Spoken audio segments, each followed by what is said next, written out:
Welcome. Happy Show Us Your Rosé Day. Yeah, for sure. Nice to see all of you. For those of you who haven't joined us before, this is a little bit of a different format than what we normally do. Normally, we are very focused on giving our makers, 10 to 20 minutes to really tell their story and like go deep into their products and things of that nature. And we do actually have two makers here with us right now. We might have a couple others joining. So we have Lloyd Davis from Corner 103, who's one of our favorite rosés that we'll be talking about. Give us a wave, Lloyd. Oh, sorry, I missed it. And we also have Matt Smith here, who is with Sassoferrato and Grapeseed Wines. So Sassoferrato is the wine brand, again, one of our favorites. And Grapeseed Wines, which is a unique kind of concept that we'll give Matt a little space in a little while to tell you a little bit about as well.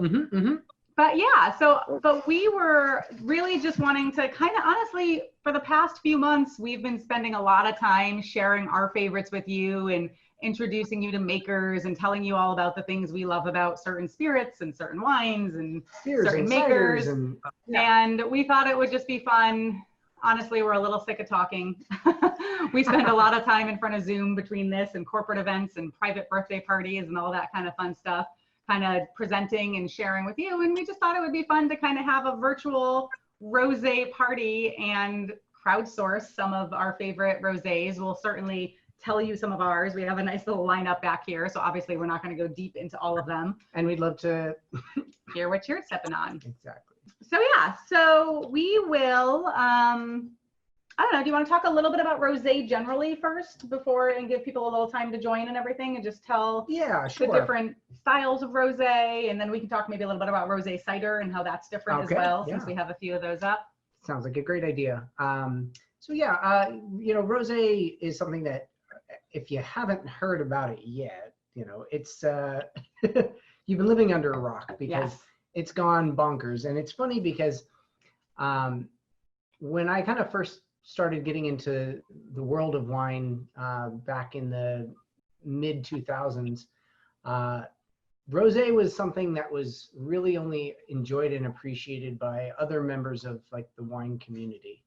And we talked about it, internally kind of ad nauseum. Is this pre or post White Zinfandel?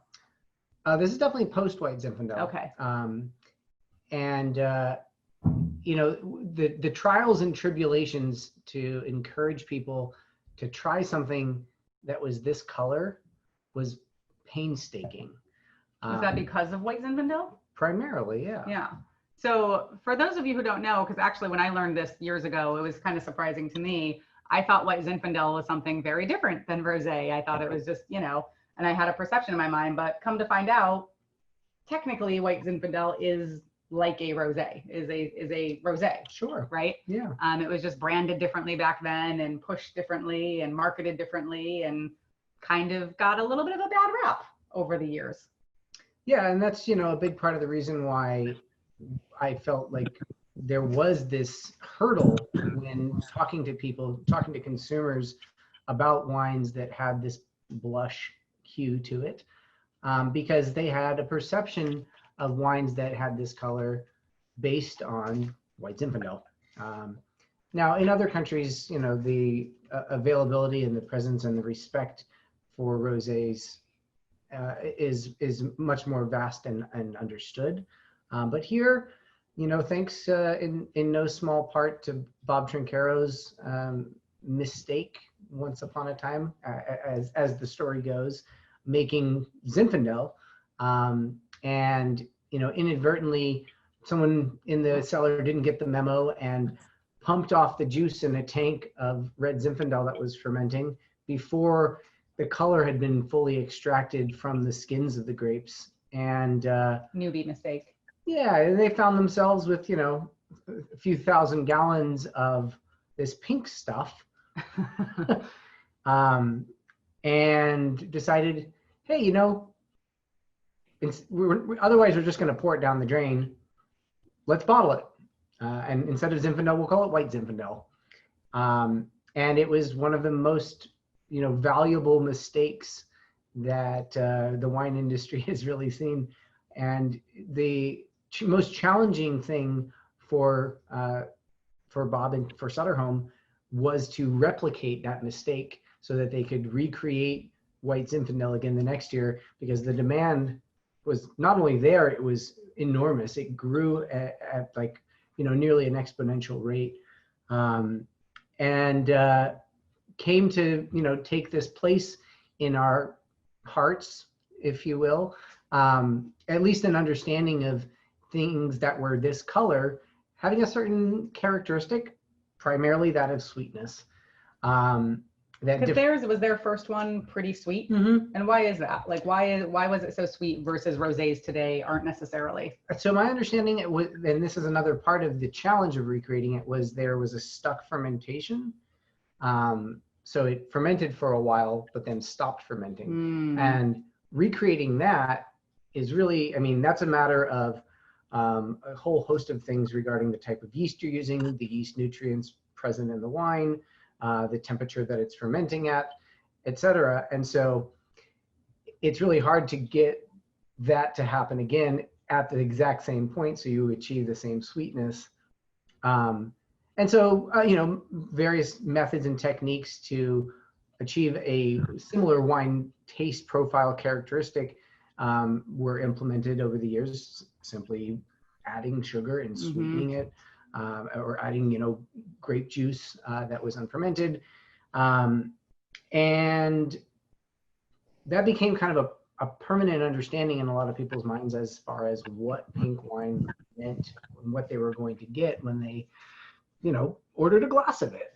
And so the rosé that we now understand was the rosé that I was referring to, talking among people that I worked with, that we loved, and we wanted people to try it, but it was such a hard sell because they all thought they were sweet. And and so the slow gradual build until it finally reached that threshold where it went bonkers. And now they sell t-shirts that say rosé all day, and brosé and rosé, all of it. The list is endless. And so it's really, kind of rewarding in some way, recognizing that over numerous iterations of trying to convince people to try something simply because it was the wrong color and getting pushback, and now they're like, oh, this is the best thing ever. It's the only wine I want to drink. It is kind of rewarding, I guess. I can't take credit for it, but I can take a little credit for it. Trying to educate people over the years. Yeah. Well, let's kick off a little bit with a cheers to wine mistakes that evolve and turn into something that we love. So let's do a little cheers up to our camera, everyone.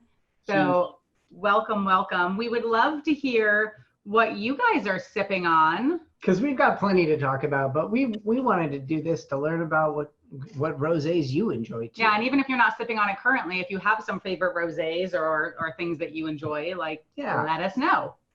We also have Max here from Blue House Wines. I see him over there. He's just starting up, kind of importing some Italian wines. Yeah. And so I know he works with Evan at Max Napa Tours when they're doing tours. So cheers, Max. What are some of your favorite rosés, or what are you sipping on? What I'm drinking was a rosé. It was a sparkling rosé yesterday, and it went flat. And so today it's just a regular rosé, but an Italian wine. It was something sent to me as a sample. It's Pinot Noir. Cool. It's pretty nice. I like it. We're sipping on a rosé of Pinot Noir as well from Jack's Vineyards currently, and he makes one of my favorite ones. And I think the alcohol in that is like 10.5%. It's pretty awesome. Yeah, it's for those of you who aren't familiar, and we'll throw some links in here for the things that we enjoy and that we have here, so you can get your hands on them as well. But one of the fun things about Jack's Rosé is Kurt Vengi is the winemaker. And so he's a very well-known winemaker who makes amazing wine for a lot of different wineries.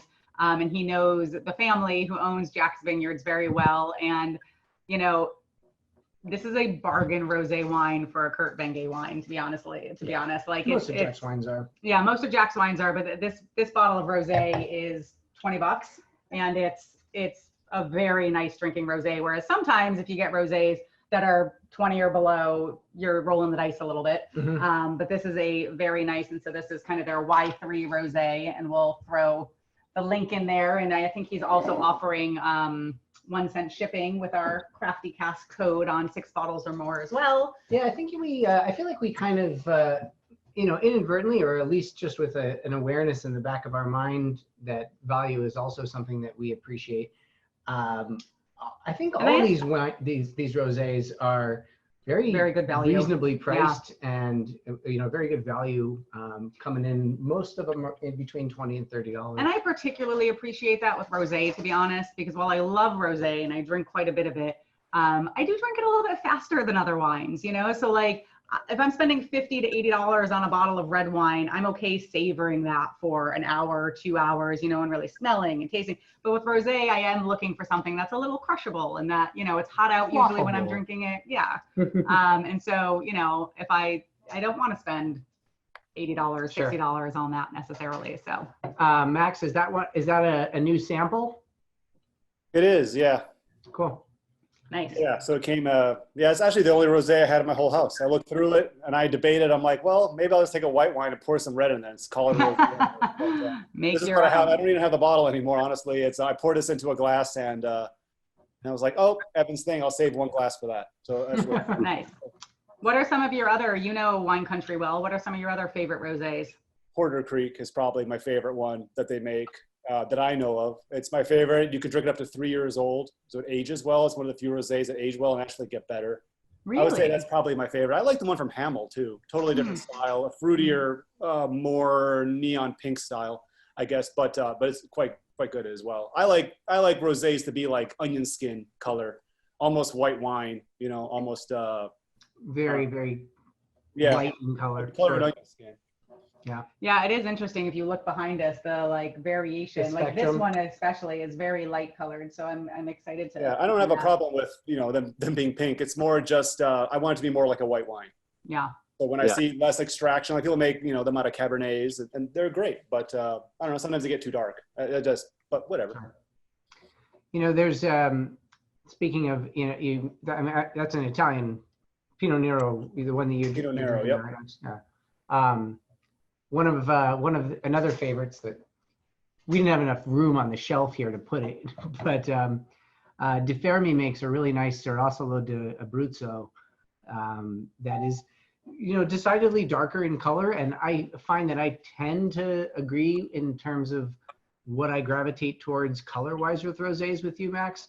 But that's a pretty notable exception that I really have a hard time finding examples that are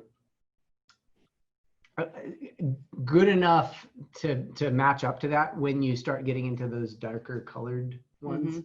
But De Fermi Cerasolo di Abruzzo, I think it's called Le Cinche is the name of it. I think I've actually seen it, but never had it. Yeah. Should we crack into Matt's rosé? Yeah. Matt, you want to tell us so Matt, tell us a little bit about, Matt's the winemaker for Sassoferrato. And there you go. There it is.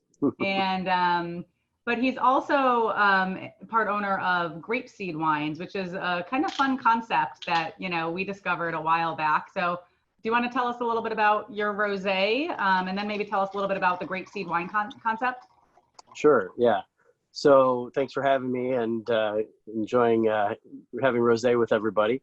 So my rosé is a rosé of Sangiovese, and I think the comment you were just making about the Italian rosé that's darker, a lot of the Italian rosatos I think are darker, and they're more skin contact time, more texture, more ageable. And but I make my Sangiovese rosé more like a Southern Rhone style, or a South of France Provençal style rosé. Has very little skin contact, usually 2 to 3 hours in the press. Before I press it off the skins and ferment it. So it's very much like a white wine in its color and texture. Italians love skin contact in general. Even white wines. If you drink like white wine, Italian white wine from the 1960s, everything was on skins for like at least 24 hours. And they all taste like it. It's the kind of cleaner style. Maybe that has to do with Santa Margherita and Pinot Grigio and stuff. I don't know. Maybe it came a little bit before that. But I mean, I see what you were saying. Yeah.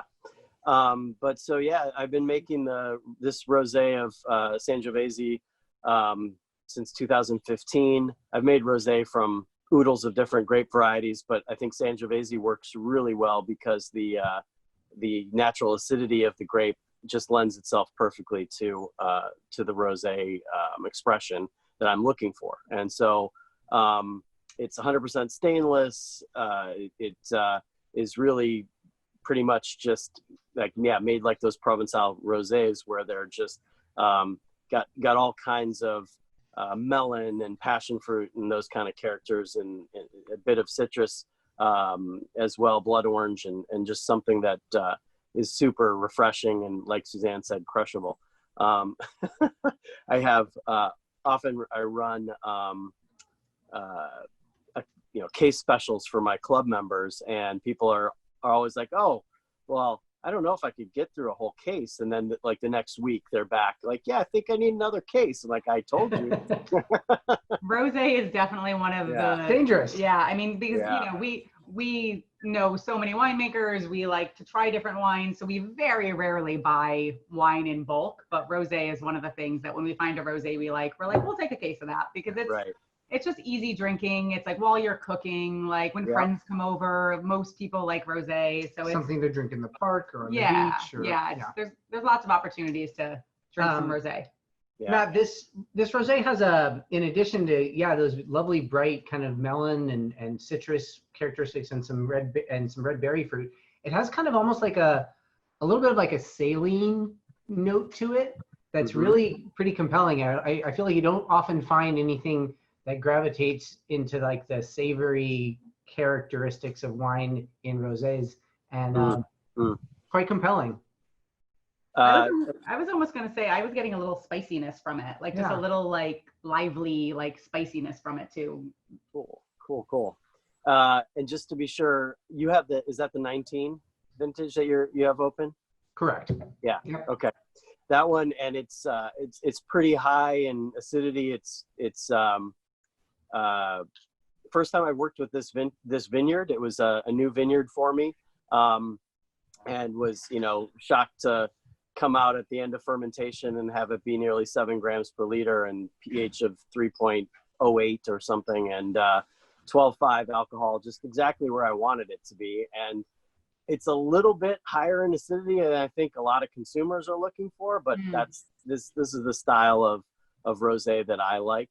I'm actually, like Max, I searched around the house, and I had meant to stop at my tasting room and pick up a bottle before I got home, but I opened instead a rosé. This happens to be a rosé of Sangiovese, but as you can see, it's a little darker. A different rosé that I make for a client of mine, and decided to pour that since it was the only rosé I had in the house. Different style, more a little higher alcohol, lower acidity, and but still from the Sangiovese grape. Nice. More strong. Yeah. That's a great lead into maybe a little bit of background about the Grapeseed Collective, because that was a fascinating concept when Suzanne and I first learned about it. So if you want to take a couple minutes and share with us about Grapeseed, we'd love to learn a little bit more and share that. Yeah, so Grapeseed started as a couple of partners who in the wine industry, and we wanted to come up with a compelling reason to buy wine direct from small producers. And so we created a partnership with several different winemakers who made wines with us. I didn't tell them how to make wine, but helped to select who they were and what kind of wines that they would want to do that were kind of outside their main pad, and to do something fun and exciting. And so we've been making wines with different winemakers for 5 years now, and just have a lot of fun doing that. And we opened a tasting room that Evan and Suzanne have been to, and really cool. Yeah, it's inside an art gallery, so we do art-inspired labels, wines that are inspired by the art on the walls. And we do, a collective approach, a lot of different wines in our portfolio. Yeah, it's really fun because it's right in Healdsburg there off of the square. And so it's fun because you get to like go to an art gallery and you can walk around and look at all this amazing art, but then you can sit down and kind of have a wine tasting as well. Yeah. And so it's just a unique experience, and it's, different winemakers and different styles and different, so it's like nice variety, and Yep. it's a And lot just of to fun. show you the label here again, because, and correct me if I'm wrong, Matt, but you guys kind of credit the artist creator of the labels for each of these on all the grapeseed wines as well, right? Yeah, that's right. For the majority of the wines that, all the wines that feature an art label, we do credit the artist. That one happened to be a watercolor that was done by a good friend of mine. He married a girl that I grew up with, went to like middle school through college, and I ended up officiating their wedding. And so it was in Tuscany. And so he's a painter, and he painted that watercolor in the hills, just overlooking where the wedding ceremony was. And he gave me that piece as a thank you for officiating the wedding. And so 15 years later, it turned up on my wine labels. Very cool. I love Yeah. that. Yeah. I've officiated a few weddings in my days for friends exclusively, and it's nerve-wracking, isn't it? Yeah.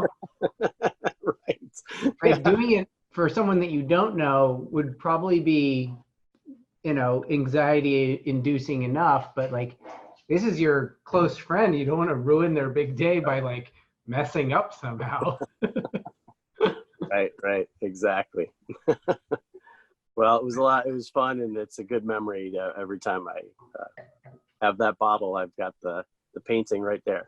Yeah. Yeah. I saw the name of the winery, Sassoferrato, like Yeah. iron stone. Right. What's the meaning behind that? So it's the town in Italy. It's the name of a city, a small village in Italy where my grandmother's family is from. Oh. And so it's in the Marche, and it's near Ancona, near the port town there. And it is an area that was, rich in mining and iron, ironate soils. And my great grandfather had learned how to make wine at sort of in his village, and he made wine his entire life after they emigrated to the US. So I decided, when I wanted to focus on Italian varieties and was making wine, that I would kind of dedicate the brand to him and the town where he was from. That's a great story. That's beautiful. Yeah. Yeah, Matt has a really cool story that I know years ago when we came up to visit, I was like, we need to write a feature article on you, because you have some like Mondavi tie-ins and stuff, don't you, if I'm remembering correctly, or one of the. Yeah. Well, the Cesare and Rosa Mondavi, the parents of Robert and Peter, were also from Sassoferrato, and so my great grandparents were friends of that generation, and my grandmother grew up, meeting in family events, going into to spend time with the Mondavis when they first settled in Hibbing, Minnesota, and that wasn't far from where my great grandparents settled, and so my grandmother was same age as Robert and Peter, right in between the two, actually, and died the same year Robert did. And so we have a sort of background story with them too. I was surprised that they allowed me to trademark the name without a fight, but I snuck it in under the radar. That's great. I That's love pretty it. cool. Yeah. So speaking of fun stories, I do want to pop over to Lloyd in a minute, but before we do, Bob and Kristen, tell us what you're drinking. Unmute yourselves. I know I saw some rosé there. What are you drinking? It's Sin Banderas. Oh, fun. That was from one of our virtual tastings that we did on the Rhone Valley. Yeah. Rhone style wines. Thanks for taking our suggestion and going ahead and buying some. we like it better than the Syrah that we bought with it. Yeah. Wow, that's surprising, huh? Yeah, for a dedicated red drinker like me. Yeah. Yeah, we find it's just delicious. It has a wonderful smell. I can't put any labels on it. It just smells really good. Yeah. Yeah. We even had it last week when we didn't realize that last week was the rosé. Oh, during our rum event? Yeah. I think that every rosé smells like strawberries and watermelon. And you can kind of say Oh, that okay. all the time, and like you're right 90% of the time. Oh, that's beautiful. Thanks for the tip, Max. Yeah, it's pretty. It's really like 90% of the time, except like the kind of funky ones. Yeah. Yeah, you can also kind of Anything pretty you, confidently say that any white wine smells like apples, and Yeah. pretty much any red wine smells like cherries. yeah. You know, qualifying them in various ways, whether they're Coca-Cola cherries. Or right, like, yeah. Rainier cherries, or fresh cherries, or unripe cherries, or is Oh, it what about beef its- apples, or is it Granny What Smith about it apples? smelling like grapes? That's, You know, it's funny because that's one of I feel like that's one of the least common aromas that You know I what? get in If you wine. taste the main wine to me that smells like grapes is Gewürztraminer. It just smells like fresh grapes in a bowl. That's just me though. Wow. Sometimes Beaujolais too. You can get a little grape smell from Yeah, I Beaujolais. can see that. But Such a It's young- kind of surprising that it's one of the less common aromas that you get with wine. Yeah, I know. I remember it's funny when I first really got into it. So when I was in business school, I just had my heart set on working in the wine industry. And at that time I was like, realistically, I was poor, I was young, I was drinking $2 Chuck. Like that was like my entree into wine, was buying cases of $2 Chuck and just being like, I want to learn more about this. This is really fun. This is really cool. And so I just had my heart set on working in the wine industry. And so I tried to get an internship when I was in business school, and no one was really doing kind of MBA internships in the wine industry at that time. And I found this guy who had a wine consulting company, but also had just become the VP of marketing for Artesa Winery. And I just kind of stalked him. I just was like, and I blatantly lied. I blatantly was just kind of like, I'm going to be up in Napa. I'd never been to Napa. I'd never been to Sonoma. I'd never been to any wine country. And I was like, I'm going to be in Napa anyways this week. While I'm there, why don't I just come meet you for lunch, and we can meet and we can talk and we can whatever. And so we flew up there just for that. And so I was married at the time. It was my ex-husband and I. And so we flew up there, and he drops me off to do this lunch. And I'm just bullshitting my way through. I know nothing about wine, but I'm just I really want to work in wine and I really want to do this. And somehow over lunch, I just he's engaged. He's like, you're funny, you're interesting, whatever. He's like, all right, come on up to the winery when we're closed. I'll show you around. I'll let you taste through some things. And somehow he hired me to do, to be an intern for the summer. To blow smoke. Yeah. Well, and it was amazing too, because since he wasn't looking to hire an intern, he had no plan for me at all. He wasn't prepared to really put me to work. And so I kind of did some stuff for his consulting company. I also worked on their wine club and tried to help them understand that if they're just telling people to join their wine club because they'll get a free tasting today, that is not a sustainable business model, and that's the wrong reason to sign up for your wine club. And so, but I had an amazing summer, and I got to really I was living in Napa, and when you work in the industry, pretty much everyone treats you like gold. It's one of the most collaborative, communal industries I've ever seen. They're not really competitive. They're like, oh, you work there? Come back into our reserve tasting room, taste through these things. It's just so lovely. And so I got to taste some amazing wines, but I do remember one of the very first times, because my ex-husband stayed in Arizona the whole time I was out there, and he would fly out every couple of weekends. And the first time we went wine tasting, and I'm trying to prove myself and be I know about wine. I work at a winery now. I know what I'm doing. And we're at a winery and we're tasting and we're doing the smelling and talking about what we taste. And he's just like, it smells like grapes. I get grapes. And I was just mortified. I was just no. Oh no. But it is of course it's grapes. That's what it is. But obviously there's a little more to it than that. But there's no wrong answer. We just had a corporate event earlier today, and we were teaching people that wine is like art. There's no wrong answer. You smell what you smell, you taste what you taste. And It's all a subjective thing based on your personal life experience. That's right, for sure. Yeah. Speaking of personal experiences, so Lloyd over there in the corner, at least for us, I want to open his sparkling. Can we Okay. open his sparkling? Sure. Yeah. I'm very excited. So Lloyd makes a sparkling rosé that is one of my all-time favorite sparkling rosés because it is just beautiful. And he has a really fun story too, and a fun tasting room. So one of the things I love about Lloyd, and I, you know, when I was I'm always telling Evan and Max to take tours there as well. And I used to bring people there occasionally. So he does a really fun kind of like food pairing tasting. And it's not just, I mean, there are plenty of wineries that do food pairings when you're doing your tasting where they just give you some fun little delicious bites to eat along with your wine. But Lloyd is really masterful at really teaching you how to actually taste. And he actually like taught me a lot of my tips and tricks of the trade that I now teach other people when I'm tasting. Like you should actually have food in your mouth when you're sipping the wine to decide if it's a good pairing. Don't just like eat and drink next to each other. That's not a pairing.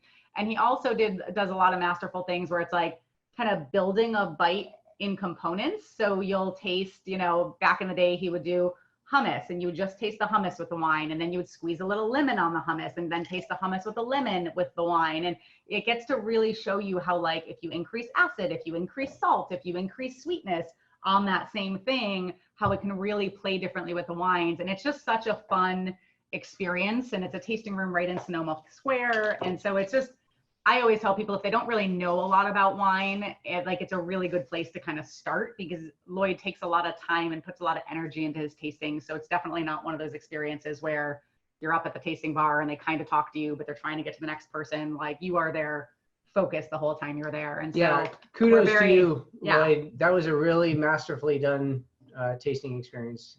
I appreciate it. No, Yeah. my pleasure. And I need to hire you as my marketing person. You sure do. No, but I do always tell everyone that, not just, you know, when you're here presently. Like I love sending people your way because I know you'll take good care of them. And so I would love a little refresher on what makes your sparkling rosé one of my favorite sparkling rosés. It's interesting. Until I made my sparkling rosé, I was not a rosé fan at all. And I love my bubbles, but I couldn't find a rosé sparkling that I could even tolerate. So I challenged my winemaker to come up with something that I would love. And he exceeded my expectations. It's a 3 varietal blend. It's 80% Pinot Noir, 10% Chardonnay, and 10% Pinot Meunier. Mm-hmm. And the Pinot Meunier adds a lot of nice fruit to the blend, which makes it very crisp, very refreshing. Some really wonderful aromatics to it as well. And Yeah, the nose on this is great. Yeah. And I also like it because I tend to like my rosés a bit drier, but I do like a little bit of sweetness in there. Like sometimes I find they get to be too dry and like they just kind of bore me. And so this I feel like has just like such a nice balance of it's dry, it's bubbly, it's crisp, it's refreshing, but it has a little bit of sweetness that kind of keeps you coming back for more, which I really, really enjoy. You don't find a lot of Pinot Meunier being grown in California. Do you have trouble sourcing that component? I know you said it was only about 10%, but. Nope, we get it up from a vineyard up in Mendocino County. Okay. But yes, you don't see a lot of it grown around here at all. And it's a really wonderful grape, or I should say wonderful wine, but you don't really see a lot of standalone 100% Pinot Meuniers out there. Mm-hmm. Yeah, for sure. Is your still rosé that we also have here, is that the same blend or is it a different makeup? It's a similar blend. They're both 80% Pinot, but the still rosé, we add 20% Gamay. Oh, okay. Cool. Yeah. I don't see a lot of that. No, and I don't understand why. It's a really fun grape, fun wine. Really wonderful fruit flavors to it. It's a nice body. But you don't see a lot of it. My kind of cursory understanding, at least as far as it pertains to Pinot Meunier in California, is that, you know, it was initially brought here and planted by, you know, some of the producers that are sister properties of champagne houses, like Mum Napa and Domaine Carneros and Domaine Chandon. But they found that the fruit characteristic that developed here in this comparatively warmer climate was almost too fruity. And so using it in the same kind of compositions that they would do in Champagne created a wine that just wasn't stylistically what they were going for. And so it fell out of favor as far as being used for sparkling production, at least here. But I've found some very few, but a few examples of still Pinot Meunier made into a full red wine that are just delightfully refreshing and light and vibrant. Similar crushable status, but with with a red wine, which is maybe even more rare than something like rosé or white wines. Have you ever thought about using the Meunier to make a 100% still red version? I've toyed with it, but I'm producing 12 wines right now. Adding another SKU to that selection is, yeah. But it was on the drawing board when I first started introducing to the sparkling.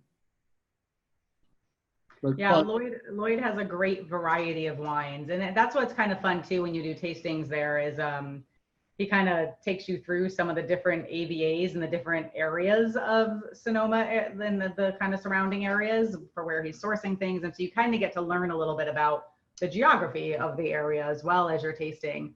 But he's been kind enough to offer member pricing for anyone who wants to check anything out. I put it in the chat using the promo code Crafty Cask. And also, Lloyd's wines also are a great value. They are very high quality for the price point. And those are our favorite kinds of wines to find and introduce people to, because man, Napa has gotten crazy expensive and Sonoma is not far behind. And it's just a shame because it means that people are drinking subpar wines just because they can't afford some of the better stuff, or they're drinking great wines and spending way too much money on it. Right, exactly. And so it's nice when you can find something that those of us who are kind of in the middle can get the benefit of the deliciousness of how well crafted they are, but not have to go broke trying to buy them. Sure. And that's kind of our motto. We want to make wine tasting, wine drinking approachable for people. And one of the things that makes it unapproachable is the price of a bottle. Yeah. So we try to make a quality wine at a reasonable price to make it an item that you have no problem purchasing. Yeah, absolutely. And I didn't mention earlier, but I did throw it in the chat too. Matt is also kind enough to give us a promo code for 10% off and free shipping for 6 bottles or more. So now is the time to stock up on your summer rosé and other wines, honestly, what other ones you like in there, because those are some fun deals. I was surprised to learn this, and the specifics are kind of elusive to me right now, but there's basically rankings of categories of wine based on price that the International Wine Consortium has kind of agreed on. And to my understanding, if my recollection serves, $15 and more is considered a super premium wine by price, which is the highest category of pricing that they delineate. Is super premium is the top. It starts at $15. So it's really kind of astounding to just have that kind of perspective for all of the ranges of wine below that price point. And gosh, I mean, at the lowest, I can't even imagine it can truly be categorized as wine. It's like Velveeta wine. It's like wine drink product instead of $5 or I mean, well, like $5 for like a jug. Yeah. Like not even $5 a normal size bottle. Like that's how low the value end of it goes. But then the fact that it doesn't go any higher in the premium side. It seems like they need to revisit that. Yeah, it's really pretty funny. For sure. That makes no sense at all. Really? It really doesn't. Yeah. I remember when I was in Europe for a couple of months a few summers ago, every time I'm in Europe, I'm blown away by how affordable the wine is, especially if you're in the region of that type of wine you're drinking. Like, you get a deal. You're like, we're right down the street. Of course, it's going to be cheaper than if you bought it somewhere else. And I always get astounded. And I'm like, man, why do we get no benefit of living in San Francisco, and being right here, and that we can drive up to the winery and buy it? And so I was talking to a lot of people over there, a lot of winemakers that I was visiting with, and their rationale for it, which made sense, was that, Europe is a much older wine region. And so a lot of these wineries, they have no mortgages, they have no fixed costs really anymore, because they've been in the family for generations and generations. So they're like, so really, our costs are so much lower. Whereas in Napa Valley and Sonoma, people are turning them over all the time and taking out new mortgages on them and having to buy them. And so that's was part of their rationalities for what drives up. Note for Right. land that's, Super $500,000 an acre. Right. So, yeah. It is frustrating. Another component that I remember recognizing and realizing when I was in Italy. Oh, I know. We're going to go with this. Oh, I yeah? like this. I think so. Maybe? I think so. Is that, people are always astounded that you can go to a restaurant and get a carafe, a liter of wine for, less than a bottle of San Pellegrino. And it's because there's no cost associated with the bottle, right, the foil, the cork, the pouring it into a label, carafe. the transportation. Restaurants are buying entire, barrels of wine from the winery and going through it fast enough that it's not spoiling and oxidizing. And when you remove that not insignificant cost, you're just paying for the wine, because they're washing the carafe and just reusing it, filling it up, and maybe bringing it back to your table twice, 3 times during the course of your meal. Who knows? I thought you were going similarly, though, with your trip to Italy. I remember you telling me that consumers even could bring jugs to their local wine shop, right, or even convenience store, or retail locations would have wine on tap from local wineries as well. And I'm like, dude, I'm happy to bring a milk jug up to Lloyd and be like, fill my milk jug, please. Let's do that. Let's do that in the United States. Let's have self-fill. Devero does it? Devero does it. Wineries I know of. There's not a lot. Devero does it. They have glass kind of growlers almost, if you will, that you can bring back and get it at a slight discount. Kivelstadt has refillable bottles. Who else? DJB. That's right. Yep, they do it as well. There's not a lot, but they do exist, and I hope that it's a trend that continues to increase, because, well, one, it's just better for the environment, not having to recycle the glass, if you're even conscientious enough to do that, and hopefully most people are. But having that bottle, and maybe paying a little bit of a premium for the bottle so that you do hold on to it and bring it back. Although I can't tell you how many times I'm needling Evan, and I'm like, this stupid Devero growler, you barely ever use. Can we get it out of the house somewhere? It's just sitting here empty. I'll just put it on the porch. Yeah. That's great. Next time I go fill it up, there's a bunch of dust in it. And... yeah, pros and cons for sure. Mark, what are you drinking over there? I know you're a big sake guy. Are you drinking any rosé? Or are you drinking something else fun? Do they make rosé of sake? I have seen rosé sake. Yeah, but I don't know what they use to color it, but this is a sake. I couldn't find where my rosés are. They're still in boxes someplace. That's all right. Everyone's welcome. But Lloyd, Mark is in New York City, and Lloyd is from New York City, Mark. So yeah. New Yorkers. He's too mellow to be a New Yorker. That's because we moved him out to California half the year. He's mellowed out. That's what California will do to you. Where are you from in the city, Lloyd? I was born in Manhattan in the Upper East Side, grew up in Rockaway, Queens. Oh, cool. I'm an 8th generation native New Yorker, 8 on my mother's side in Manhattan, 7 on my father's side in Brooklyn, and I was born in Queens, where LaGuardia Airport was my playground. That's wild. I love that. And now I live just a little bit further west of it. So Mark, it's- I had a pretty fantastic time exploring and discovering sake when I was in Japan. Spent a little time in Fukushima, just south of Kyoto there, and really kind of kindled an appreciation Yeah. for something that obviously has a lot of similarities to wine and cider and anything fermented, I guess. But the peculiarities and the unique properties of sake, I found to be pretty compelling. And I was curious. I mean, you're quite into sake from what I gather from brief discussions in the previous events that you've attended with us. What inspired you? What drove you to the world of sake? Oh, okay. 1976, when I started studying karate, we always had sake at the end of promotions. They'd throw a big bottle in this, little pot and boil it up at the end of promotions. And I always thought that's, the only way that sake was. And then I guess, I don't know, maybe less than 10 years later, I was in a Japanese restaurant and I saw sake, and she asked if I wanted it hot or cold. And I go, cold? Ooh, let me try that. That sounds interesting. And that's kind of what hooked me on there. A little while after that, I started the Sake Collective, and everything blew up after that. Cool. Yeah, I feel like sake has a similar kind of thing that Rosé does, like with like hot sake being most of people's experience, and hot sake is more often than not lower quality sake.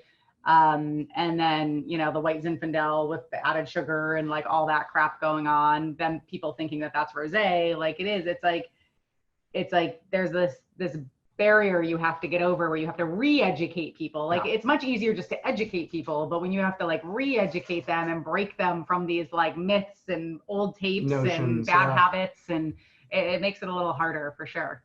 But luckily Rosé has seen its heyday, so I think it's figured it out. Yep. What do you guys think started that?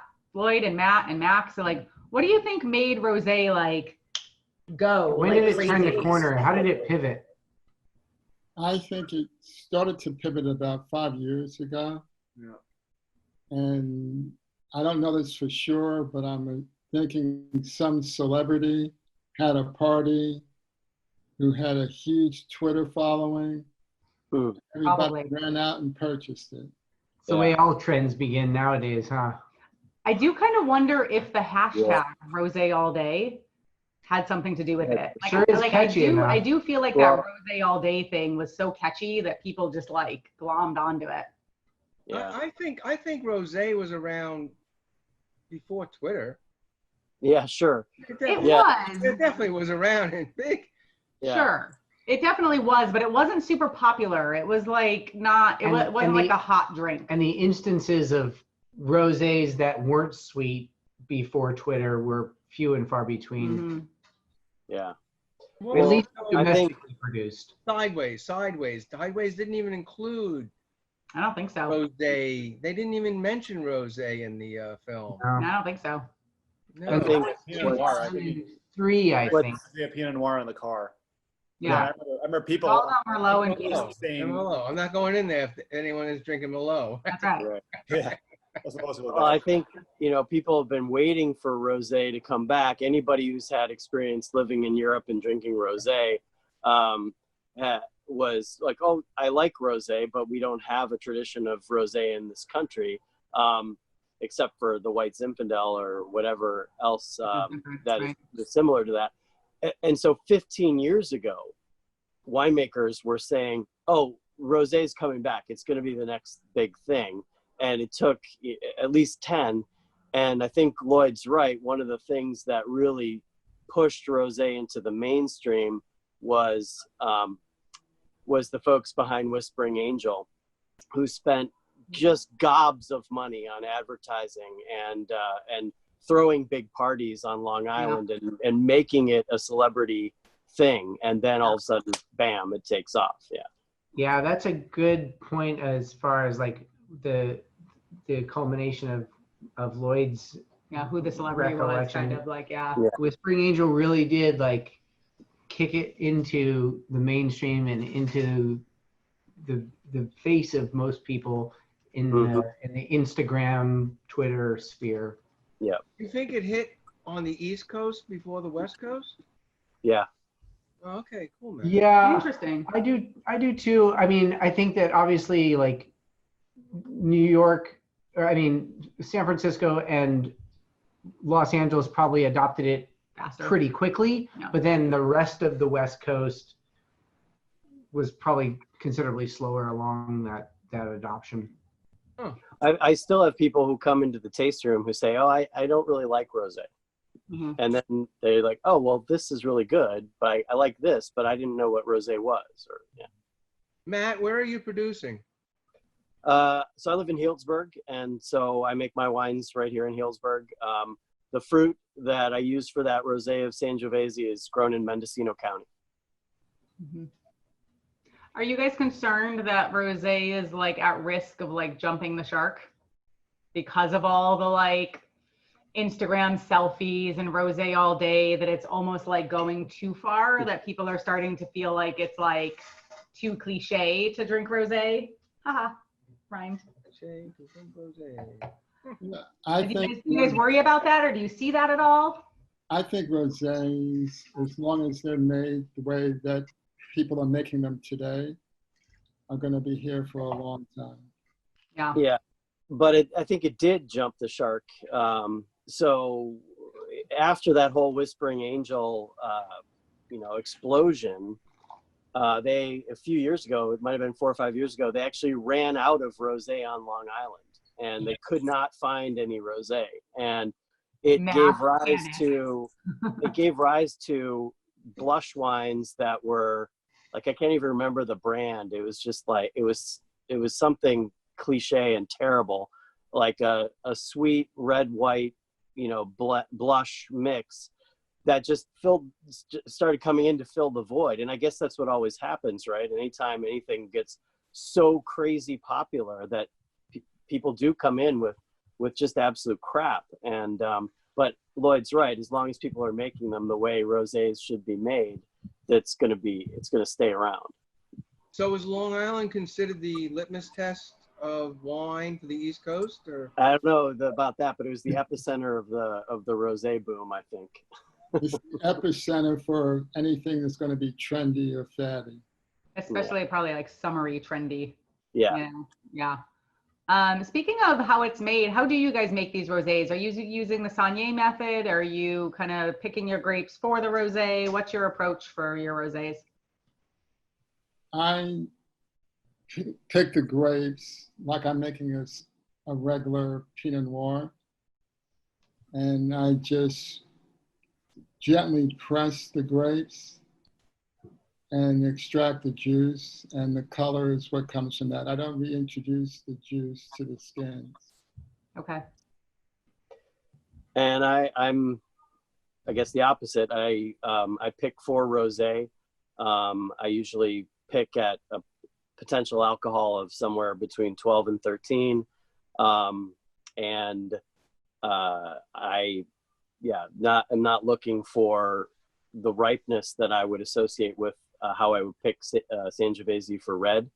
I take the grapes direct to press, and if I feel that it needs a little time for some color to extract, I'll do just skin contact in the press for 3 hours at the most, but not more than that, and then press that off and ferment it as a white wine. So yeah, it's rosé on purposeful for rosé. I usually come back and pick 3 weeks later for red. Gotcha. So for those of you who aren't kind of familiar with the 3 different ways that rosé can be made, there's probably the more common for mass made wines is blending a red and blending a white and kind of really like blending them to make a rosé. And that tends to be mass production kind of style. It does tend to lead to I'd say a slightly lower quality, maybe not always, but red wine, because you're really just blending 2 things and hoping that it kind of tastes the way you want it to. One notable exception to that is, actually, this is a fun trivia question. Anybody know the one AOC in France that Uh-huh. permits for the blending of white and red grapes to make a rosé wine? I used to know that. You still do, if you think about it. Yeah, I gotta think what region would even be in. I don't know. Champagne. What is it? Campaign. Champagne. Yeah. Good. Yep. So it's like the best Or or like kind of low quality. But so that's one method of making rosé. The other method of making rosé is to actually kind of pick the grapes with the intent of like, I am making a rosé wine, so I have to pick them earlier or later, like whatever the right, timing is, so that they make the rosé wine that I'm intending. And then the third method is called Saignée method, which is you're actually making a red wine, and Saignée means to bleed in French. Yeah. So Saignée means to bleed. And so you're really, what you do is you make your red wine, and then you kind of pull off some of the liquid to both concentrate the color of the red wine. So now your red wine is like darker, richer kind of, but then you take what you bled off essentially and make your rosé out of that. it's essentially a byproduct Right. of the production of a particular red I've always wine. explained to people, instead of making two $40 Cabernets, you can make a $60 Cabernet and a $20 Rosé, but at least you have two things to sell. Right, exactly. Diversify your portfolio a little Exactly. bit. But so there are some makers I know, at least. So I know, well, this is refined spirits. They actually pull their Saignée and make a vodka out of it, actually. Oh, that's Which right. is really fun. But there are like a lot of wineries that for a while before rosé was super popular, that Saignée that they were pulling off was kind of just waste. And so some of them were honestly just like throwing it away. And then they started to realize like we can actually turn that into a beautiful wine itself. Mhm. And so those are kind of the three methods. Like I said, There's a fourth method, I think, too, which is tell just us. some grapes are naturally pink. In Italy, sure. there's a bunch of them. I know Kushu is a grape from Japan. You can just look it up on Wikipedia. It's the most pretty grape I've ever seen. It's just Really? like it turns red. But those are pretty rare. Mark, that's what they should use to make sake rosé. yeah. The Well- Kushu grape. Kushu means aged. So a Kushu sake is an aged sake. No, interesting. That's interesting. Yeah, so Maybe I've I have one never letter heard wrong, of the Kushu varietal of rice or whatever. Oh, it's a grape you said though, right, Max? it's a grape variety. I might have a letter wrong. Let me. Sometimes they I name can look grapes it up. after things that make no sense too. Yeah. There are some interesting Japanese wines. I've tasted quite a few Japanese wines. Hmm. I don't recall seeing one called Kushu. Yeah, Could have been. that's it. Kushu is it was a grape variety. It's a Huh. white grape variety that's been grown primarily in Koshu Valley in Yamanashi Prefecture. Oh, in Yamanashi. Okay. Maybe, I don't. That means nothing to me. Maybe you know what. It's not known for sake production. And it's Koshu, Koshu, not Ku. So sorry, Mhm. that was my bad. I thought I might have had a letter wrong in there. Koshu. Japanese, is Okay. not my first language. Koshu, yeah. That's So interesting. Yeah, I'm that curious- prefecture is not known for sake. A lot of sake breweries, if there are any, even in that prefecture. Yeah, it looks like it's a hybrid of European Vitis vinifera and then one or more East Asian Vitis species. So I just learned all that. Very interesting. But it's pink on the vine. Like it's beautiful. I think there's another one in the Rhone that's a natural pink. But no, Grenache Gris maybe, I can't remember. There's another one I've heard of too, and there's a bunch of them in Italy. But just Are very, you very saying white that the wine. It's flesh pretty of much this considered grape is rosé, even though pink, maybe it's Max? made like a red, but they have no color. Max, are you saying that the flesh of this grape is pink? Yes. Okay. Interesting. So my question is, do you think people are I don't know if you guys genetically can see engineering that, them? but it's like one of the most pretty grapes I've ever seen. I saw it in a magazine once. It's like violet almost. Yeah, it's incredible. And I don't think it ever turns red. It just like stays like that forever. Wow. Huh. Fascinating. You guys can all look it up I will, when I'm done here. I want to learn more actually about it. So speaking of colors, I'm curious because I always think of rosés as almost like the inverse of orange wines. And I'm just curious if any of you guys or Max, if you're planning on importing any orange wines or skin contact wines, if you prefer. There are a bunch of them. They keep sending them to me as samples. Haven't really chosen one yet. I tried one yesterday. I don't know how well they're going to sell here. I mean, they come in like funky bottles, and then they are like a, I wouldn't say amber, but like a very dark, color. I don't know. It needs some consumer education for sure. I am a huge orange wine fan. And I'm okay with calling them orange wines because I think skin contact is confusing in itself because most wines are skin contact wines or red wines anyways. That confuses me too. Let's just agree that both skin contact and orange are probably less than ideal choices for names. Sure. If there was something else that they could pick. I think they're a hand sell. If you taste people on, they're like, oh, I like this, and That's they'll right. buy it. But in a store, if you're like, People aren't looking for them. I'll just buy Chardonnay because it's like they know what that is. I feel like they might not gravitate toward something with a weird color, and certainly not for varieties. I mean, I got a bunch of them over there, but I guess they're samples. I would love to try some of your orange wines, Max. I love orange wine. Yeah, the best one I know, my favorite is the one at Kibelstadt. You guys were mentioning that earlier. They make my favorite orange wine. There's not very many. The Couturier people make a bunch of them. If you ever visit that place with all their clay amphora, they make like 4 or 5 orange wines just there. But it's different producers. It's not the same guy. There's like 4 or 5 people that make wine there, and they're always showing them. They're really. Yeah, Joseph Swan makes one that's pretty good. I think from Grenache Blanc. Oh, nice. So for those of you who don't know what orange wine is, so I always kind of jokingly say it's the inverse or the opposite partner of rosé, because rosé is red wine grapes that you do very light skin contact on versus a red wine. And orange wines are white wine grapes that you do a longer skin contact on. And so they end up having this orange kind of hue to them. And a lot of times, for whatever reason, they do tend to be a little more funky, a little more barnyardy. Like they have a lot of those elements to them. Not always, but it's and they have tannin characteristic. They're like, it's like a tannic white wine. Yeah, which I actually love because I think so I always say in the summer, if I'm like craving a steak and I really want a steak, but it's like 90 degrees out and I don't want a Cabernet with my steak, an orange wine will totally stand up to a steak with blue cheese and all that deliciousness on it because it does have the tannins of a red wine, but like it's white and it's light and it's cool and it's fresh, And so I think they're super fun. And especially if you do have a little bit more of a funky palate where you like kind of the stinkier cheeses or sour beers or things of that nature, then like you might want to check out orange wines.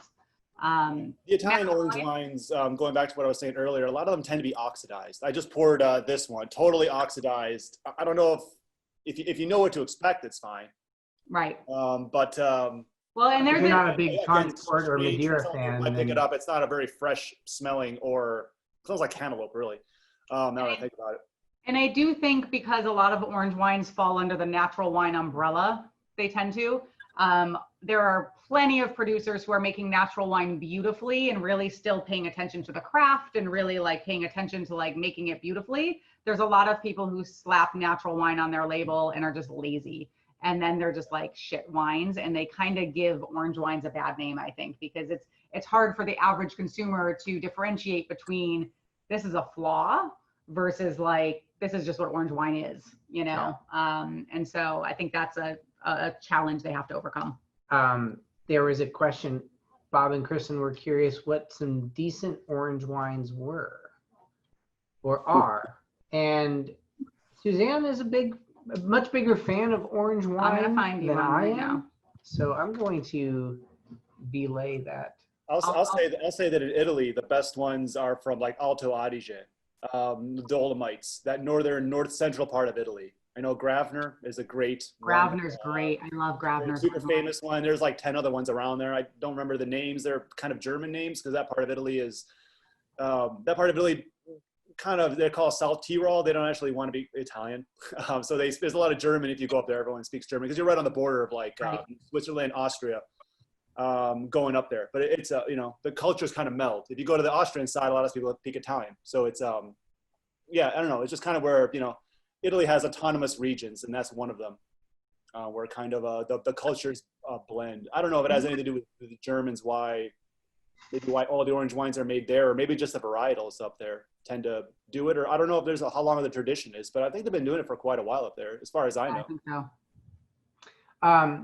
Isn't that region of Südtirol, isn't that where Tramen is, where Gewürztraminer comes from? Mhm. Exactly. Yeah, it's a town called Termino in Italian, called Traminer, and then Gewürz means spiced. So it's spiced wine from the town of Termino, which is the last town before you go through like one of the tunnels. Okay. It's one of the tunnels up there that goes through. I think it's the one that goes through Innsbruck in Austria. I don't remember Matus, but it sounds like some people do. I remember it. Well, and I was asking Matt, Lloyd, have you guys played around with orange wines at all? Are you guys exploring that since it's maybe an up and coming trend, or are you guys staying away or what? I haven't played with it, and largely because I've yet to taste one that I've liked. Yeah, Make what you Yeah. like, drink what you like, right? for sure. Yeah. I intend to try to make some very soon. One of my clients is very interested in having one in the portfolio. I need to maybe get some recommendations from you, Suzanne, about who I should taste, because yes, like Lloyd, many of the ones I've tasted were heavily oxidized, like Max was just saying, and that I didn't really care that much for. But I think partly you also have to almost like separate yourself from the idea of this is a white wine, because it's not For a white sure. wine. Yeah, it's very definitely different. Differently, they taste like sherry, like Fino sherry, just not as Yep. strong. Yeah. You know, I don't know if Yeah, you mix when like Fino sherry and like a flat champagne together. I feel like that's what you would get on some of these. Like oxidized has been open for a day. It's Yeah. like champagne on the second day and sherry. If you mix those two together, I think you would get a kind of a flavor. Max, you're not selling orange wine well. Cut it out. Well, if you like I will Pinot Sherry say- and flat I'm champagne, still trying them. I will say, so when we're all allowed to like go to places again, there's a natural wine bar in Oakland called the Punch Down, and they have usually at least 3 bottles of orange wine, and they also have a bottle shop there too. So if you find one you like, you can bring it home. But they always have an orange wine flight, and they do a really good job. And Grosvenor is one of the ones that they pretty much always carry. And Grosvenor's orange wines are like a little bit cleaner, a little bit crisper, and like really. It's benchmark. Yeah. Benchmark wine. It's probably the best, considered the best in the whole country of Italy, I would say. Yeah, for Not sure. that there's a lot of competition, but yeah. I mean, No, that's really the wine when they talk about it. That's the first and foremost one. I we think had a they've been Pinot doing this- Grigio recently from Colio. Oh yeah, that was delightful. mild skin contact, and it was subtle and nuanced enough that I enjoyed it, which is not common, I guess, with orange wines. Yeah.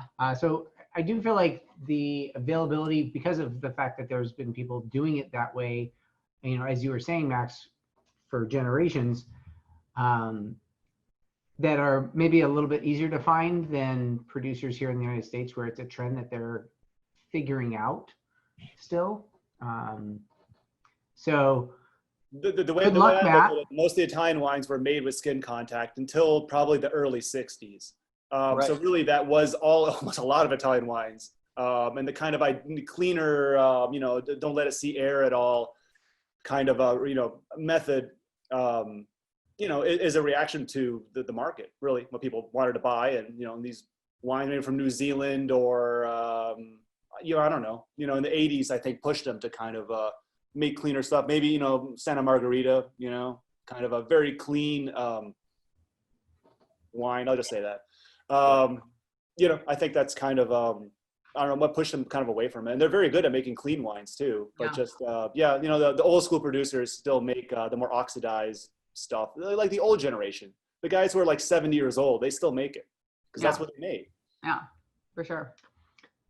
Lloyd, I don't know if we mentioned didn't this. mention We cracked open your still rosé here because I wanted to see what the comparative influence was with the Gamay compared to the Chardonnay and the Pinot Meunier. And there's this fun kind of like, dare I say, almost like a hint of like smoky kind of mesquite spice I to could see it. that. Like it would is go really delicious fun. with ribs. Yeah, Like- really good Like with barbecue ribs. or something. Like this would be great with barbecue for sure. Yeah. And that, a lot of that comes from the Gamay. Mhm. I was guessing that must be because that's the only, also, I mean, the carbonation, of course, and secondary fermentation characteristics, but that's quite lovely as well. It's a fun wine.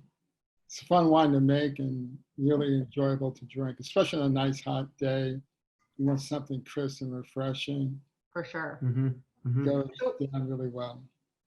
We also have a couple of rosé ciders here behind us. And if you guys haven't tried rosé ciders at all, so a lot of rosé ciders, the way they become rosés, they add fruit to them. So one of these has raspberry. This one has blackberries and raspberries in it. But some of them, so this is one of those bottles that I like to trick people with a little bit. So people who tell me they don't like cider, I'll pour them, but they like rosé, I'll pour them a glass of this and be like, what do you think? And they're like, that's delicious. And I'm like, it's cider, surprise. It's my favorite game. But so this is actually made with a red fleshed apple. It's called Redfield and it's just like delightful. So rosé ciders are also, especially if you're like, you know, sometimes you get a little wined out, especially if you've been drinking a lot of wine for a little while. It happens, not to us often, but you know, occasionally it can happen. And so rosé ciders are also really fun. There's also a rosé beer made by Crooked Stave out in Colorado. Oh yeah, that's really delightful. So rosé doesn't just have to be wine. I mean, you know, the classic rosé is, and that's the original, the OG. How do they make the rosé beer? How is like what's that? Is there added fruit to it? They actually add rosé wine to the sour beer. Yeah, and it's a sour beer. Yeah. It's pretty fun. The other thing that's nice about rosé cider is, I don't know if I'm going to be able to zoom in quite enough to see that, but a little bit. Probably not. You can drink it all day because it's only 6.1% alcohol. Oh yeah. Yeah. Yeah.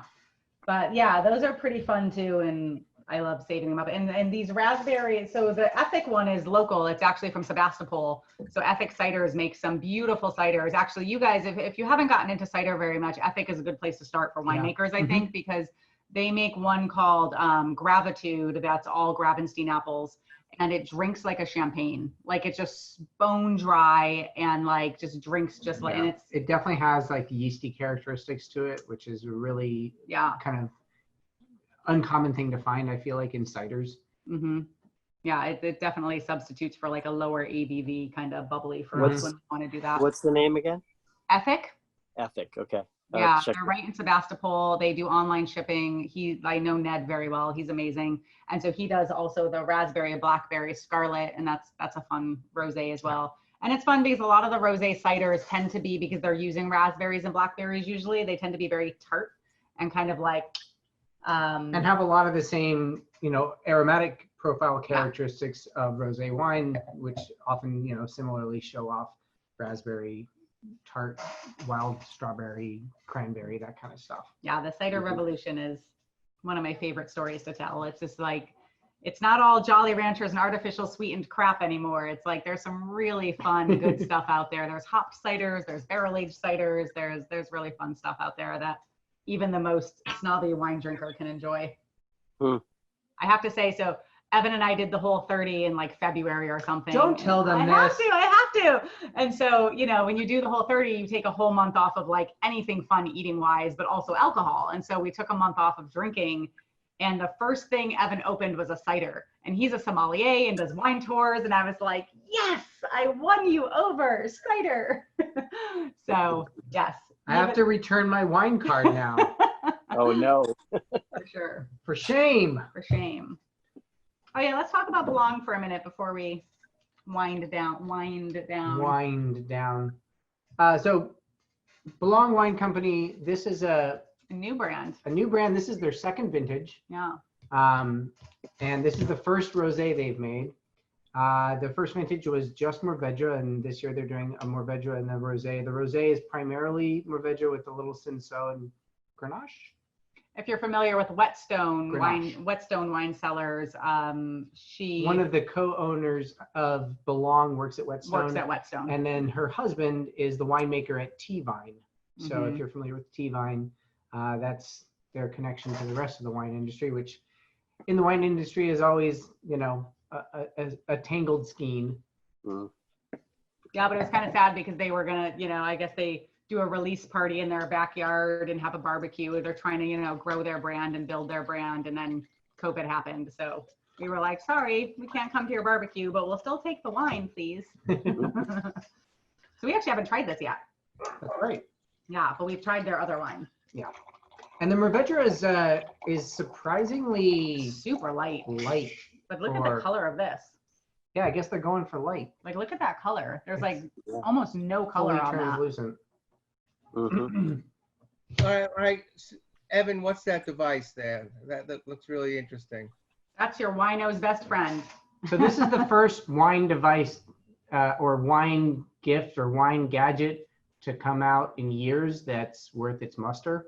It's called a Corvin, and if you were watching there, you can see I don't know if you actually can see, but there's a needle, like a hypodermic needle there, that when you depress this, goes into the bottle, and then Into the cork. into the cork, and there's a canister of nitrogen gas here. So Yeah, okay. So it is pressurizes the bottle, and then when you release the pressure valve, the wine comes shooting right back up the Did you say it's a nitrous cylinder? just nitrogen. So it's a nitrous oxide cylinder. It's not No, it's not nitrogen nitrogen, gas. it's just nitrogen gas. Or they're argon. I'm not sure. Either one. I think you could. Yeah. Actually, you know what? You might be right. You I might be think right. it is might be argon. That does sound right, actually. But now both that of you say those it. are, I mean, argon is inert, but nitrogen is inactive Yeah. with wine. So either of those. But I believe you're right. I think it is argon, Matt. So we love it because for a couple of reasons. So A, if on a night like tonight we can't drink 18 bottles of rosé, like it lets you just pour a glass or two at a time. But also it's really nice, especially if you're really into wine and you're like buying bottles to kind of age and lay down a little bit. It lets you go take like a little sample taste 5 years out, 10 years out to kind of be like, is it ready yet? Or do I want to let it lay down a little bit more? And it does a good job of keeping it good. Yeah, the cellular structure of cork allows for, it's kind of hexagonal the way that they meld together, and so the needle just kind of like pushes them aside, and then when you pull the needle out, they all kind of fit back together. You just have to, in my experience, it's important to leave the bottle standing up for a little while after you remove the needle, Like a day, honestly. to allow those cells to kind of Before you lay it down reintegrate again. before you put it back in your wine cellar. Well, you lay it down and it starts dripping out. Yeah, exactly.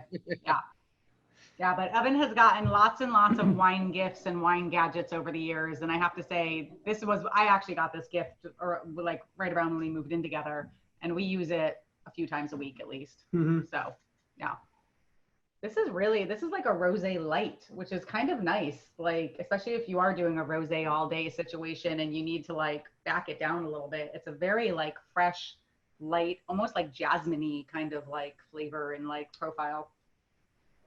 What's the grape profile on this? It's 48% Mourvedre, 29%. I think I said Cunwat, 29% Cinsault, and 23% Grenache. It's so light. They must give it like barely any time. Yeah, they might just press the grapes as soon as they're in. No. What's the alcohol? 12.3. Yeah. And it's coming from El Dorado County too. So to get those grapes that low in alcohol, probably picking pretty early, which I mean, it's not terribly acidic considering. No, it's not. It's pretty soft and round, actually. Yeah. It's a very feminine rosé, I will say. Like if I were to classify, like it's a very like round, And it's also soft, quite perfumed. floral. Yeah. Yeah. It's really nice. That's fun. And it's called Chasing the Sunset, which is fun. Chasing the name. Sunset Rosé. Yeah. Well, guys, that's all we had for you. We were just having a rosé party. So if you guys have any more rosé fun to talk to us about, we are happy to kind of keep talking rosé. Noah didn't share what he was drinking for true. rosé. It's true. We Now didn't he's call on turned him his, when he was. Now he's turned his camera off. That's not fair. We'll get him. We'll get him later. Yeah, so so if you've attended these in the past, we do them every Thursday night, but next Thursday night is going to be our last one for about a month, maybe a month and a half. We're taking the month of August off, partially because we've seen people are out enjoying their summers. They're going camping, they're having fun. It's still light out at 6 p.m. when we start this, as you can see behind Matt. West Coast. Yeah, so we've seen the attendance drop off a little bit, and I think it's just because people are out having fun for their summers, and so we decided we're going to take the month of August off and have fun with our summer too, and retool a little bit and come back with some exciting, fun new things. So next week is Sotol, We have 2 Sotol makers, which if you're not familiar with Sotol, it is, you know, a lot of people think it's like tequila, mezcal, and it's kind of in the same taste Yeah. profile, They're like cousins. but it's actually made from a Sotol plant, which is relative of the lily, actually. And the asparagus. And the asparagus, right. So it's not an agave, but it does drink like a tequila a little bit. Yeah, there's some similar characteristics in terms of smokiness. They're rarely aged, but pretty remarkable flavor profiles on both of the Sotols that we'll be featuring next Yeah, week. for sure. So that'll be our last one for the summer, and then we're going to take a little break, and then we'll be back And in we'll the see you in fall. September. That's right. Yeah. So Yeah, on that note, we've got a lot of rosé to drink, and I think we probably need to eat some dinner before we have Yes. much more. exactly. So thank you all for coming, and That was a good plan. we'll hang Thanks around a for little while. having us. Hey, thanks, Cheers. Roy, Pat, particularly Cheers. thanks to you Oh, both for yeah. being here and talking a little bit about Corner 103 and Grapeseed Sassaferato. Thank you. Great to connect with you both. Yeah, and And- Max for Blue House Wines too. We're Yeah. excited to And Max, feature some of those Italian imported wines when you get them up and running. That'll be fun. stoked to hear that those have finally arrived. Yeah, for sure. Hey, you're on mute if you're trying to say something, Max. I did mute it. I said the Yeah. website went up today, shipment's in. So yeah, I'm Nice. really excited to have them. Cool. Awesome. Yeah, we'll have to share it with the world in September when we're back and in action. I'm just gonna put it in the chat box right now. Oh yeah, put Blue House. BlueHouseWines.com. It's How easy we to did on the remember. site. I actually, I bought, I'm my own first customer. So I bought my own bottle of wine today on the site. I can only sell in California, of course. And Gotta then test I kind of refunded myself, but it works. The Carema and the sparkling wine are both fantastic. Actually, they all are. There's not a large portfolio yet because start with the good stuff and grow the good stuff We have instead of having a nine bunch of stuff. wines.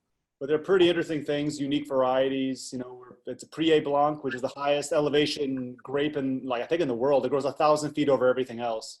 So it goes to the base of Mont Blanc. Petit Rouge, which is another Val d'Aosta, you know, Fun. wine. It's really cool. And then a bunch of Nebbiolo, because that's my favorite variety. It's like Pinot Noir with more tannin. Cool. It's my kind of stuff. We're excited about that. Yeah, and we just threw all the links in there to buy all the wines we were talking about tonight, including the discount codes and everything. So grab them now. Yep. And We'll see you next week, Cool. hopefully, Cheers. or Cheers. in September. yeah, either Sotol or September. Okay. Good night, everybody.